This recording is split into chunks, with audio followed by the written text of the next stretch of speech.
இப்போ நம்ம கனவா கழுவை தான் பார்க்க போகிறோம் பார்த்துருங்க.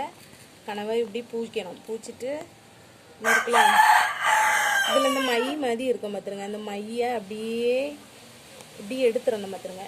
எடுத்துட்டு நறுக்கலாம். இதில் வந்து இந்த கனவால் இப்படி ஒரு இந்த சின்ன பிளாஸ்டிக் மாதிரி இந்த நரம்பு மாதிரி ஒன்று இருக்கும்.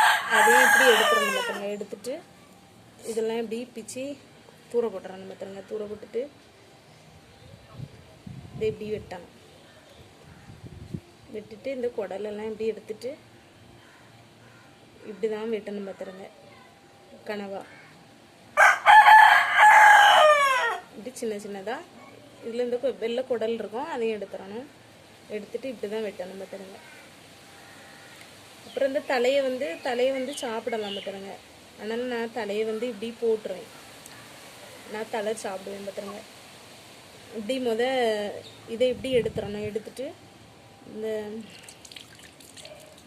இது மை வந்து கலங்கி இருக்குது பார்த்துருங்க. கலங்கி இருந்தாலும் நம்ம இதை பார்த்து அப்படியே எடுக்கலாம். கிளியராக எடுத்தால் மை வந்துடும். மையை போட்டு தூர போட்டுட்டு இந்த பிளாஸ்டிக் இப்படி இருக்குது பார்த்தீங்களா, அதையும் இப்படி எடுத்துடணும் பார்த்துங்க. எடுத்துட்டு இந்த தோலை இப்படி வச்சா போதும், வந்துடும். இப்படி வச்சா அந்த தோல் வந்துடும் பார்த்துருங்க.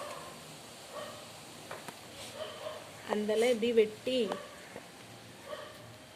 பார்த்தா இதில் அந்த குடலெல்லாம் இருக்கும்.